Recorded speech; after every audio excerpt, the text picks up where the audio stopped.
పెద్దలారా, గ్రామ పెద్దలారా, ఎంతమంది అయితే వచ్చారో చుట్టుపక్కల ఉన్న తల్లిదండ్రులకి 2 చేతులు జోడించి నీ గ్రామంలో నీకు అందరికీ దండం పెడుతున్నా. పోటీకి రాలన్నా కడుపు గురించి వచ్చాను. కడుపుకు ఒక బస్తావుగా తాడుని కడుపున్నాను. పొట్ట మీద కర్ర, బుద్ధల మీద నా కొడుకు నడుస్తా. ఒక రైతు చూడండి, ఎద్దు కానీ బర్రె కానీ పాలించి అమ్ము కానీ చనిపోతే దానికి పడేయాలంటే ఒక 10 మంది 15 మంది కావాలండి. అదే ఒక మనిషి చనిపోతే కాళ్ళకడిద్దరు, తలకడిద్దరు, నలుగురు నేను తిరిగి ఊరుగాడుస్తా. భూమి మీద పాతలే, నలుగురు పట్టుకోలే.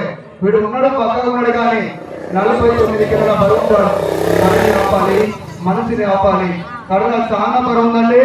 ఈ కరుణ మీదకి 2 పనులు చేయాలి. పాటేనమ్మా.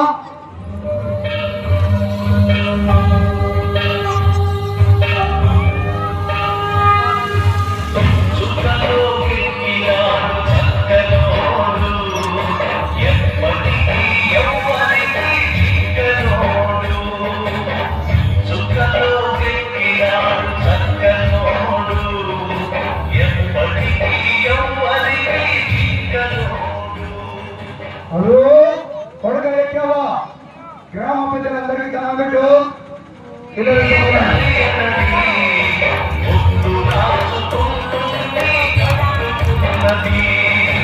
హలో, ఎండిపోయిన కరెంట్ గంట సేపు వాన కొడితే చెరువు నిండుతుంది, బావి నిండుతుంది, పుట్ట నిండుతుంది.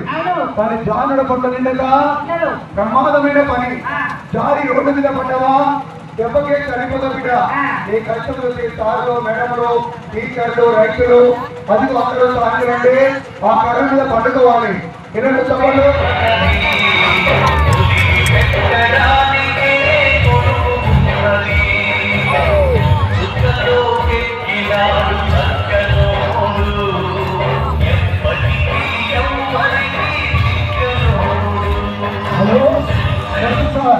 సినిమల బొమ్మ కాదు, డమ్మల అమ్మాయి కాదు. మనసులు చేసే పని ప్రమాదమైన పని. జారి రోడ్డు మీద పడ్డా దెబ్బకే చనిపోతాడు. నా బిడ్డ కష్టం చూసి సార్లు, మేడములు, టీచర్లు ఉన్నవారు ఒక 500, 300, 200, 100, 50 బియ్యము అందరు ఇస్తారా? కింద మొదలు బాబు ధర ఆపండి, ఆటో ధర బండ్లు ఆపండి, ఒక 5 నిమిషాలు ఆపండి.